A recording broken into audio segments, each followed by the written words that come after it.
The evolution of my training has just been more meticulous with like connecting to the movement when it comes to the range of motion and complete control over the entire range. So like in the hole, really connecting and feeling the proper muscle groups pulling you out of the hole. For most part, people can't control or don't control themselves in that range, so they're usually bouncing at the bottom or they just don't even make it there, and they make whatever excuse for, oh, I don't go acid grass because I have X, Y, and Z. I have deteriorating vertebrae, I have sciatica, so like my hip's doing X, Y, and Z. I don't have an ACL on my right knee, you know what I mean? Like I have all the hurdles that people have. Like I have the same hurdles as someone who has a injured knee. I got the same hurdles as somebody has with a injured hip. So it's like you can either do something about it or make excuses as to why you don't do what is actually healthy for you, right? And I made the point too, like with my hip. I don't know if it's a labrum, like, I've done some self-diagnostics. I've done, have a osteopath and I have a massage therapist. So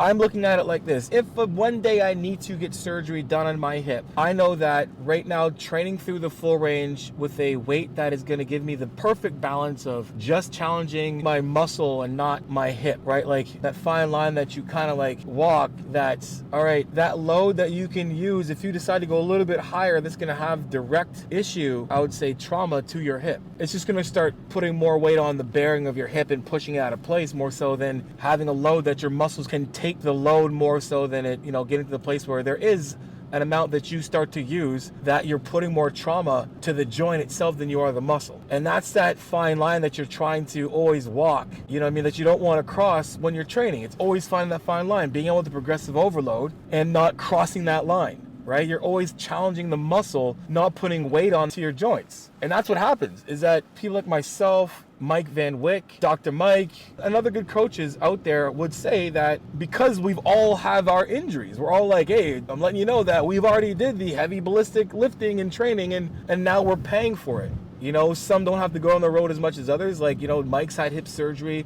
Greg's had hip surgery, you know what I mean? Like my hip has issues right now, so I don't know if I'm gonna have to get hip surgery or not, but I have to treat it like if I do have to get hip surgery, I want to make sure my glutes, my hip flexors, my hamstrings, my quads are all strong enough so that if I do have to go into surgery, the recovery process, is cake. Hey guys, before we continue with this video, I gotta make sure you guys are hydrated. You hydrated yet? Probably not. Check it out, I got answers for you. Guys, use my code Johnny10 for 10% off AminoFast. Like what's AminoFast? Guys, AminoFast is gonna increase your overall performance, reduce muscle soreness, improve your hydration, and it's gonna prevent muscle cramps. And guess what? All our flavors taste amazing. So guys, again, use my code Johnny10 for 10% off your next order of AminoFast right now. Okay, back to the show. I'm training Hazel right now and I'm seeing what can happen to someone who gets hip surgery and then doesn't have the hip strength or like the glute strength, the surrounding muscle strength to help keep that, surgery, that post-op healthy, right? There's no point of having a brand new hip and then weak muscles around it, right? And we're already seeing the benefits of just the little bit of work we've been doing for the last couple of weeks just with Hazel, how much is changing her overall quality of life in terms of like her being able to walk, her range of motion, her getting up and sitting down. Like those are regular ass things that you're not thinking about now that are going to affect you down the road. Like when you're older, you're going to be like, man, I remember I used to get on the toilet and get up and not have to worry. I used to be able to just go on my back and get up without having to grab a hold of things and pull yourself up. And that's what we're trying to preach. It's like, yeah, there's always that need for aesthetics and to build muscle and to look good, but do it in a way that's going to help bring the overall quality of your life up. Like having nice, good looking muscle is one thing, but having good looking, healthy muscle is another thing. There's no point of looking good and you can't walk upstairs. I mean, you can't bend over and tie your shoe. You can't reach behind your back and fix your collar. Like little things like that you don't think that are important right now, but they damn will be later in life. And sometimes the way you train, you end up having these old injuries at a young age. Like I'm 40 years old. Ain't no way, there's no reason why I should have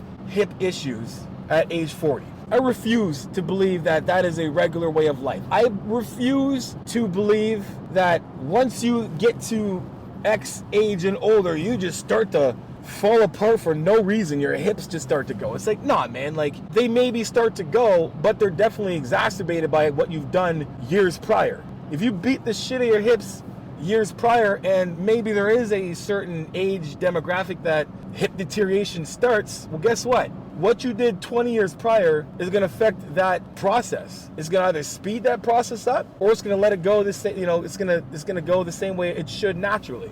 There's my health rant about training. Understand that, yes, looking good is important. It is. Everyone should want to look the best they possibly can at a healthy weight with a healthy amount of muscle, right? So I'm not just saying people who are big should be small. No, I'm saying those who are bigger should have more muscle and be smaller. Those who are too muscular and big should be smaller and have more, and have a healthier amount of body fat. That's what I'm saying. Look good, feel good, but also move good. Church is over.